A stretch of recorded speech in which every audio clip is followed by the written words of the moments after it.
ஆசியுரையாற்றி சென்றிருக்கின்ற மத பெரியோர்களே, இந்த நிகழ்விலே பங்கு பெற்ற இலங்கையின் வடக்கு கிழக்கு மாகாணங்களில் இருந்து வருகை தந்திருக்கின்ற எங்களுடைய அரசியல் பிரமுகர்களே, ஊடக நண்பர்களே, எங்களுடைய புலம்பெயர் தமிழ் உறவுகளே, உங்கள் எல்லோருக்கும் என்னுடைய இந்நேர வணக்கங்களை தெரிவித்துக் கொள்கின்றேன். இன்றைய தினம் ஐக்கிய நாடுகள் சபையினுடைய மனித உரிமைகள் பேரவையினுடைய 51வது கூட்டத்தொடர் ஆரம்பமாக இருக்கின்றது. இந்த கூட்டத்தொடரிலே இலங்கைக்கு எதிராக ஒரு வலுவான தீர்மானம் கொண்டு வரப்பட வேண்டும் என்று எதிர்பார்க்கப்படுகின்றது. கொண்டு வரப்பட வேண்டும் என்பது தமிழ் மக்களுடைய பெருவிருப்பாக இருக்கின்றது. கடந்த பல ஆண்டுகளாக இலங்கையினுடைய யுத்தம் நிறைவடைந்த பின்னர் பல ஆண்டுகளாக ஐக்கிய நாடுகள் மனித உரிமைகள் பேரவையினுடைய கூட்டத்தொடரிலே பல்வேறு தீர்மானங்கள் இலங்கைக்கு எதிராக நிறைவேற்றப்பட்டிருக்கின்றன. அந்த தீர்மானங்கள் வலுவான தீர்மானங்களாக அமையவில்லை என்பது தமிழர் தரப்பினுடைய குற்றச்சாட்டாக கடந்த காலங்களிலே இருந்து வருகிறது. அந்த தீர்மானங்கள் கூட இலங்கை அரசாங்கத்தினாலே பின்பற்றப்படவில்லை, அல்லது அந்த தீர்மானத்திலே சொல்லப்பட்ட விடயங்களை இலங்கை அரசு நடைமுறைப்படுத்தவில்லை என்கின்ற வலுவான குற்றச்சாட்டு பல்வேறு தரப்புகளிடமும் இருக்கிறது. இந்த தீர்மானங்களிலே பல தீர்மானங்கள் இலங்கை அரசாங்கத்தினாலே இணை அனுசரணையோடு நிறைவேற்றப்பட்ட தீர்மானங்கள். அந்த தீர்மானங்களை கூட கடந்த காலங்களிலே இலங்கை அரசாங்கம் நிறைவேற்ற தவறி இருக்கிறது என்பது சர்வதேச மனித உரிமைகள் அமைப்புகளினதும் நாடுகளினதும் தமிழரினதும் வலுவான குற்றச்சாட்டாக இருக்கின்ற நிலையிலே இன்றைய தினமும் 51வது கூட்டத்தொடர் ஆரம்பமாகின்றது.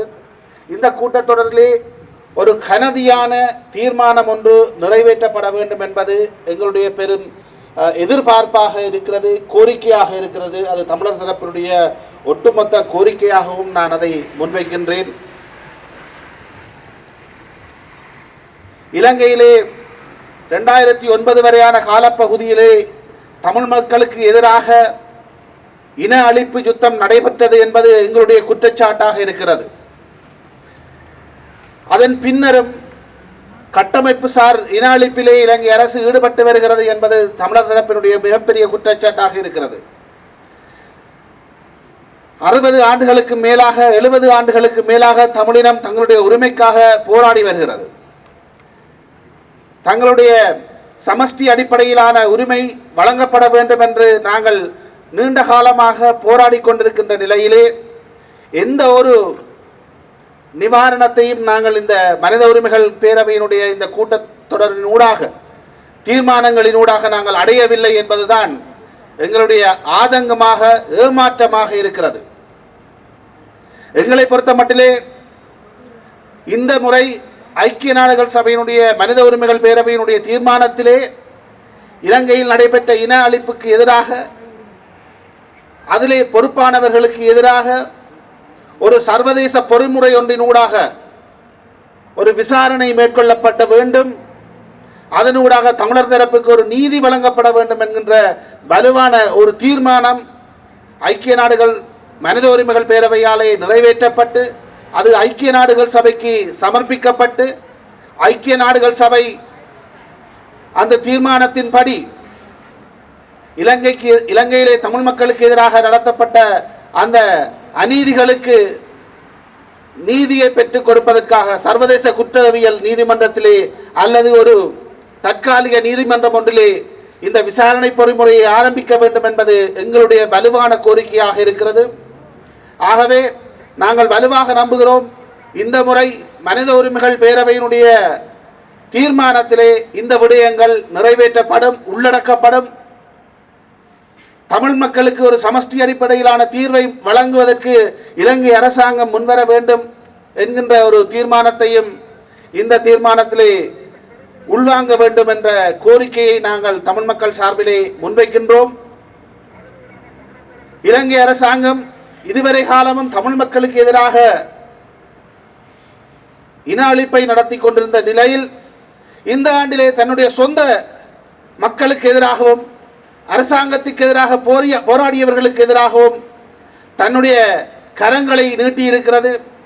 பயங்கரவாத தடுப்புச் சட்டத்தின் கீழ் அந்த போராட்டம் ஒடுக்கப்படுகிறது. அந்த போராளிகள் கைது செய்யப்பட்டு தடுப்பு காவலிலே வைக்கப்பட்டிருக்கின்ற நிலைமை ஏற்பட்டிருக்கிறது. ஐக்கிய நாடுகள் சபையிலே மனித உரிமைகள் பேரவையிலே ஒரு வலுவான தீர்மானம் நிறைவேற்றப்பட்டு அதனூடாக அதற்கு பொறுப்பானவர்கள் கடந்த காலங்களிலே தண்டிக்கப்பட்டிருந்தால் இந்த ஆண்டிலே அரசுக்கு எதிராக போராடியவர்கள், அரசாங்கத்திற்கு எதிராக போராடியவர்கள் சுதந்திரமாக தங்களுடைய போராட்டத்தை முன்னெடுத்திருப்பார்கள். பயங்கரவாத தடை சட்டத்தின் கீழ் கைது செய்யப்பட்டு தண்டிக்கப்படுகின்ற ஒரு அவலம் நிகழ்ந்திருக்காது. இந்த பயங்கரவாத தடை சட்டத்தை நீக்க வேண்டும் என்கின்ற கோரிக்கை இந்த ஐக்கிய நாடுகள் சபையினுடைய மனித உரிமைகள் பேரவையின் தீர்மானங்களுக்கு கூடாக கடந்த காலங்களிலே பல தடவைகள் நிறைவேற்றப்பட்ட பொழுதும் அதனை இலங்கை அரசாங்கம் செய்யவில்லை என்பதோடு தங்களுக்கு அரசியல் ரீதியாக எதிரான கருத்துக்களை கொண்டவர்களுக்கு எதிராக இந்த பயங்கரவாத தடை சட்டத்தை பயன்படுத்தி வருகிறது. அதனூடாக நான் கூட கடந்த ஆண்டிலே கைது செய்யப்பட்டிருந்தேன் என்பதையும் நான் இந்த சந்தர்ப்பத்திலே கூறி வைக்க விரும்புகிறேன். அந்த வகையிலே இலங்கையிலே இருக்கின்ற வடக்கு கிழக்கிலே தமிழ் மக்கள் நிம்மதியாக வாழ வேண்டுமாக இருந்தால் எங்களுக்கான உரிமைகள் வழங்கப்பட வேண்டும். நாங்கள் நிம்மதியாக வாழ வேண்டுமாக இருந்தால் எங்களுக்கு எதிராக கடந்த காலங்களிலே இழைக்கப்பட்ட தற்பொழுதும் இழைக்கப்பட்டு கொண்டிருக்கின்ற அநீதிகள் உடனடியாக நிறுத்தப்பட்டு அந்த அநீதிகளை செய்தவர்கள் புரிந்தவர்கள் சட்டத்தின் முன், சர்வதேச சட்டத்தின் முன், சர்வதேச நீதி பொறிமுறையின் முன் நிறுத்தப்பட்டு அவர்களுக்கு எதிராக கடுமையான நடவடிக்கை எடுக்கப்பட வேண்டும் என்பது என்னுடைய கோரிக்கையாக இந்த சந்தர்ப்பத்திலே முன்வைத்து இந்த சந்தர்ப்பத்தை எனக்கு தந்த அனைவருக்கும் நன்றிகளை கூறிக்கொண்டு விடைபெறுகின்றேன். நன்றி, வணக்கம்.